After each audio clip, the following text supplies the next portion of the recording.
আপনি যদি আপনার ভিডিওর জন্য সঠিকভাবে কিওয়ার্ড রিসার্চই না করেন, তাহলে আপনার ভিডিও সার্চ রেজাল্টে র‍্যাংক করবে না। আর র‍্যাংক না করলে স্বাভাবিকভাবেই আপনার ভিডিওতে ভিউসও বাড়বেন। সো আমি কিওয়ার্ড রিসার্চের ক্ষেত্রে যে ফর্মুলাটা ইউজ করি, সেই ফর্মুলাটা আজকে আপনাদের সাথে শেয়ার করব ইনশাআল্লাহ। যদি পুরো ভিডিও মনোযোগ সহকারে দেখেন, তাহলে আপনিও ইনশাআল্লাহ এই ফর্মুলাটা ইউজ করে কিওয়ার্ড রিসার্চ করতে পারবেন। সো চলেন শুরু করি। সো আমি কিওয়ার্ড রিসার্চ করার ক্ষেত্রে যে ফর্মুলাটা ইউজ করি সেটি হচ্ছে K V formula. K stands for keyword এবং ভি স্ট্যান্ডস ফর ভিডিও।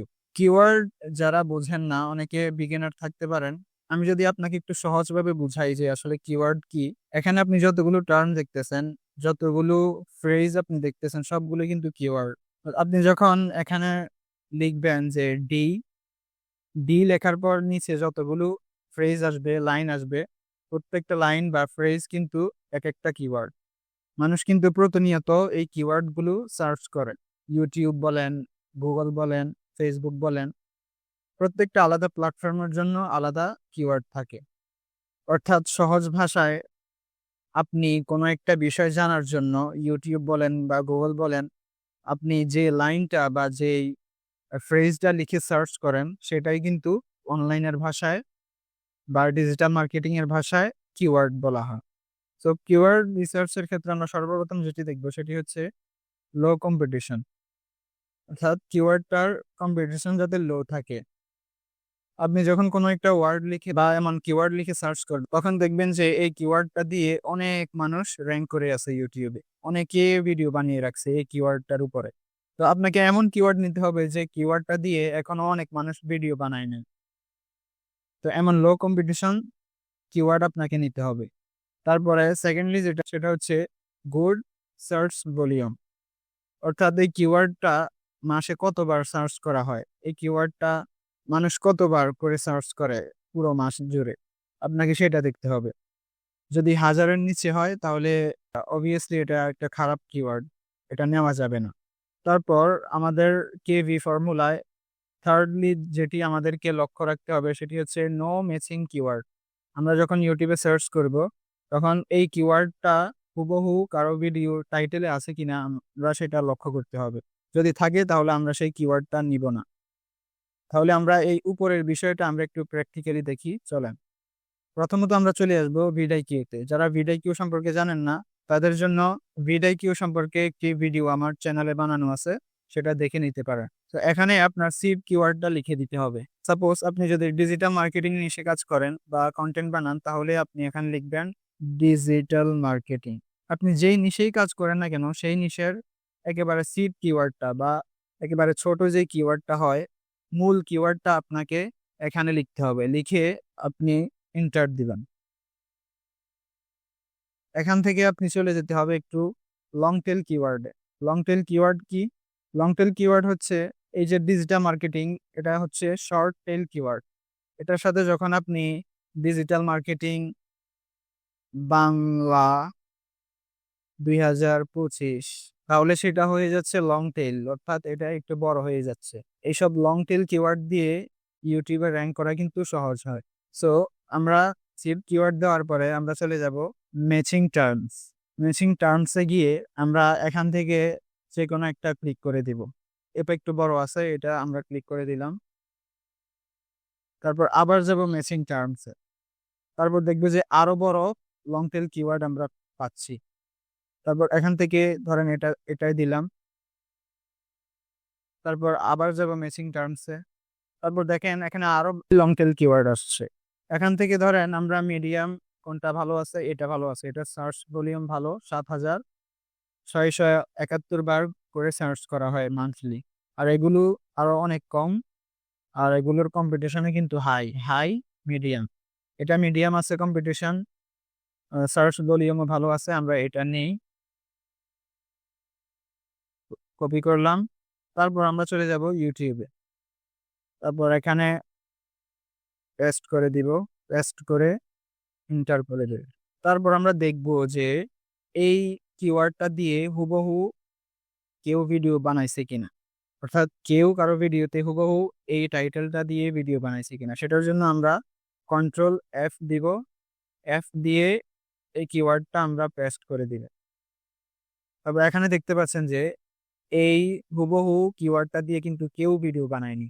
তাহলে এটা কিন্তু আপনার জন্য একটা গোল্ড অপরচুনিটি। আপনি যদি এটা দিয়ে একটা কনটেন্ট বানান, তাহলে আশা করা যায় যে আপনার ভিডিওটা র‍্যাংক করবে। তাহলে আমরা এখন প্রাথমিকভাবে ভিডিও থেকে দেখেছি কিওয়ার্ড সিলেকশন করা। তারপর আমরা এটাকে আরো একটু, এখন আমরা লো কম্পিটিশন যেহেতু পাইনি, আমরা মিডিয়ামটাই নিতে হয়েছে। তারপর আমরা যেটা নিয়েছি সেটা ছিল ৭,০০০ এর উপরে, অর্থাৎ সার্চ ভলিউম ভালোই ছিল। তারপর আমরা দেখলাম যে নো ম্যাচিং কিওয়ার্ড, কোনো কিওয়ার্ডই ম্যাচ করেনি ওই আমাদের পিক করা সেই কিওয়ার্ডটার সাথে। তারপর আমরা যেটি করব সেটি হচ্ছে ভিডিও, অর্থাৎ আমরা যে কিওয়ার্ডটা নিয়েছি সেই কিওয়ার্ড দিয়ে যারা অলরেডি র‍্যাংক করে আছে তাদের ভিডিওটা, অর্থাৎ তারা কিন্তু আমাদের কম্পিটিটর, তাদেরকে আমরা একটু অ্যানালাইসিস করতে হবে। তারপর তাদের কমেন্ট সেকশনগুলো আমরা একটু দেখতে হবে। সো চলেন আমরা একটু প্র্যাকটিক্যালি দেখি। সো আমরা দেখব যে এই কিওয়ার্ডটা দিয়ে কারা র‍্যাংক করেছে। তো ধরেন আমরা এই ভিডিওটা একটু অ্যানালাইসিস করব, কারণ এই কিওয়ার্ড দিয়ে কিন্তু সে র‍্যাংক করেছে, সেই হিসেবে সে কিন্তু আমাদের কম্পিটিটর। সো কম্পিটিটর অ্যানালাইসিসে আমরা প্রথমত যেটি দেখব সেটি হচ্ছে, আমরা এখানে ভিউসে চলে আসব। আমরা টোটাল ভিউসের জায়গায় আমরা দিয়ে দিব হচ্ছে ভিপিএইচ ওভার টাইম, অর্থাৎ ভিউ পার আওয়ার। তারপর আমরা দেখব যে প্রতি ঘন্টায় ভিডিওটা কয়টা করে ভিউ পাচ্ছে। এখানে দেখা যাচ্ছে যে সে গত ১ ঘন্টায়ও সে ৪১টা ভিউ পেয়েছে। তাহলে ধরা যায় যে কিওয়ার্ডটা মোটামুটি অ্যাক্টিভ আছে। তারপর আমরা যেটি করব সেটি হচ্ছে, আমাদের এই কম্পিটিটর কি কভার করেছে তার ভিডিওতে, আমরা সেগুলো একটু নোট ডাউন করে ফেলব। সে কি কভার করেছে, আপনি যদি পুরো ভিডিও দেখতে না পারেন তাহলে অনেকে সামারি লিখে দেয় তার রিভিউ ডেসক্রিপশনে, আপনি তার ডেসক্রিপশনটা একটু চেক করে নিতে পারেন। তারপরে মোস্ট ইম্পর্টেন্ট যেটি সেটি হচ্ছে তার কমেন্ট বক্সটা আপনাকে অবশ্যই চেক করতে হবে। সো আপনি এখানে একটু লক্ষ্য করবেন কেউ কোনো বিষয়টা বুঝতে সমস্যা হয়েছে কিনা, অথবা কেউ নতুন আরো কোনো পয়েন্ট, বা কেউ আপনার কম্পিউটারের কোনো ভুল হয়েছে সেটা ভুলটা কেউ এখানে ধরিয়ে দিচ্ছেন। তো আপনি এই বিষয়গুলো একটু অবজার্ভ করতে হবে। এটা করার উদ্দেশ্য একটাই, যেন আপনার কম্পিউটারের ভিডিওর কোয়ালিটি থেকেও আপনার ভিডিও কোয়ালিটিটা আরো ভালো হয়। সে যতটা ভ্যালু দিছে সবাইকে, আপনি যেন তার থেকেও আরো একটু বেশি ভ্যালু দিতে পারে। তাহলে আপনি কিওয়ার্ড দিয়ে যখন ভিডিও বানাবেন তখন আপনার ভিডিওটা র‍্যাংক করা সহজ হয়ে যাবে। তারপর আমাদের আরেকটি স্টেপ আছে, সেটিও আমাদেরকে একটু লক্ষ্য রাখতে হবে। সেটি হচ্ছে, আমি ভুলে গিয়েছিলাম এখানে দিতে, সেটি হচ্ছে থাম্বনেইল।